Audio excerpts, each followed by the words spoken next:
Assalamualaikum warahmatullahi wabarakatuh. Perkenalkan, nama saya Rani Alfayora, mahasiswa Universitas Muhammadiyah Riau, jurusan Teknik Informatika.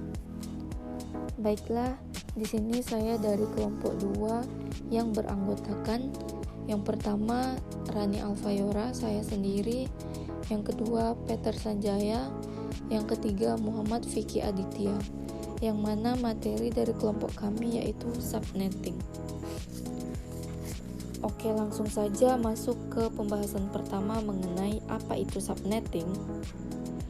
Subnetting adalah teknik memecah network menjadi beberapa bagian subnetwork yang lebih kecil, atau lebih spesifik lagi, subnetting adalah proses memecah suatu IP jaringan menjadi subjaringan yang lebih kecil yang disebut dengan subnet. Subnetting digunakan oleh pengelola jaringan komputer untuk memudahkan dalam mengelola jaringan, seperti melakukan IP address sesuai kebutuhan jaringan. Prosedur subnetting sendiri dilakukan dengan memakai nilai CIDR atau Classes Inter-Domain Routing. Oke, langsung saja. Apakah yang dimaksud dengan CIDR itu? Oke, kita masuk ke contoh. Di sini terdapat contoh dengan IP CIDR 24, yaitu IP 192.168.1.1/24. Nah, yang dimaksud CIDR itu adalah teman-teman bisa melihat IP 192.168.1/24 dengan tanda /24. Nah, angka 24 inilah yang dimaksud CIDR. CIDR ini merupakan indikator dari nilai subnet max. Jadi, ketika teman-teman melihat IP ini, teman-teman bisa melihat IP memiliki net max, yang mana net maxnya 255.255.255.0. Mengapa net maxnya 255.255.255.0? Karena ini merupakan hasil konversi dari bilangan biner. Bisa kita lihat nilai maksimal ada 8 digit, karena dalam perhitungan sistem komputer, binary untuk ini adalah 8 digit dan memiliki 4 oktat. Di sini terdapat 8 digit maksimal. 111 terdapat 8 digit, maka jika dikonversi ke dalam bilangan maksimal akan menghasilkan 255. Di sini juga terdapat 8 digit penuh, maka akan menghasilkan nilai 255. Di sini juga terdapat 8 digit penuh, maka menghasilkan nilai 255, dan di sini 0, maka akan menghasilkan nilai 0. Maka dapat dikatakan bahwa nilai dari CIDR 24 adalah 255.255.255.0. Selanjutnya, bagaimana jika CIDR-nya 26? Berapakah nilai net max-nya? Untuk menghitung ini, kita membutuhkan sebuah perhitungan tabel ya. Netmax default class C. Di tabel ini kita sudah ketahui bahwa netmax-nya yaitu default class C adalah 255.255.255.0 dan memiliki binary digital 11111 sebanyak 8, 11111 sebanyak 8, 11111 sebanyak 8, dan 0, maka akan menghasilkan nilai maksimal 24. Jika ditotalkan, 8 dikali 3 sama dengan 24, maka akan menghasilkan CIDR 24.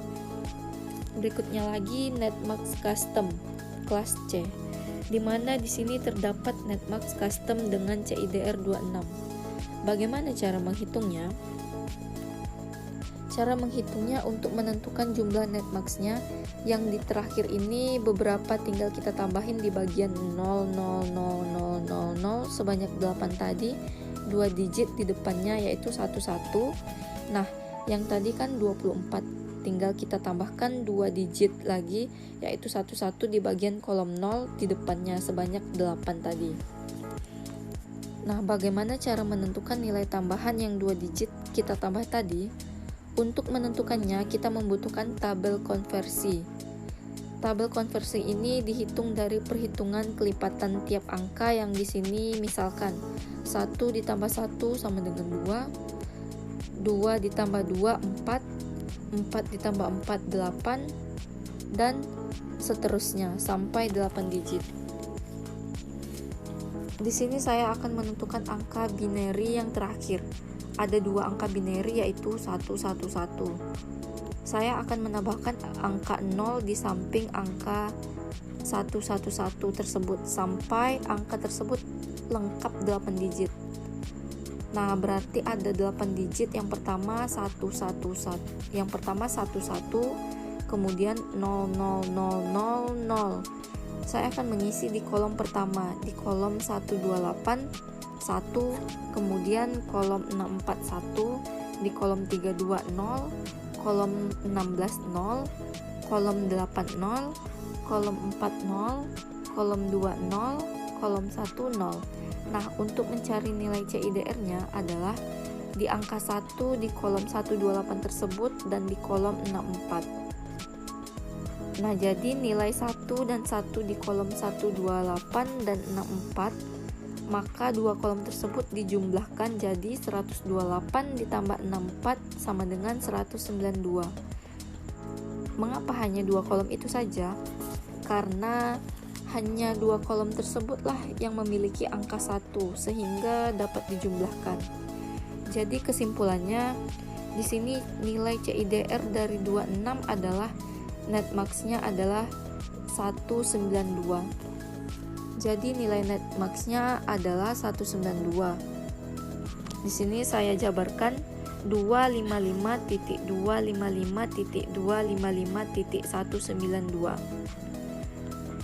Oke, kita lanjut ke slide berikutnya. Apa manfaat subnetting?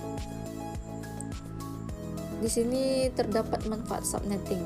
Manfaat subnetting yang pertama, mengurangi kemacetan data lalu lintas jaringan. Yang kedua, lebih teridentifikasi beberapa subnetnya. Dan yang ketiga, mengoptimalkan kemampuan jaringan agar lebih efisien. Yang keempat, agar lebih mudah memanajemen jaringan. Yang kelima, optimal waktu perputaran data jaringan.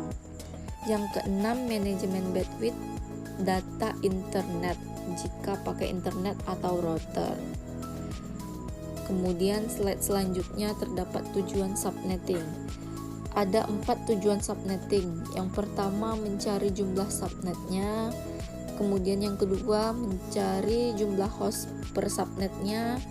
Yang ketiga, menentukan blok subnetnya. Dan yang terakhir, menentukan alamat host dan broadcast validnya. Baiklah, itu saja yang dapat saya sampaikan. Mudah-mudahan ada manfaatnya. Lebih dan kurang saya mohon maaf. Assalamualaikum warahmatullahi wabarakatuh.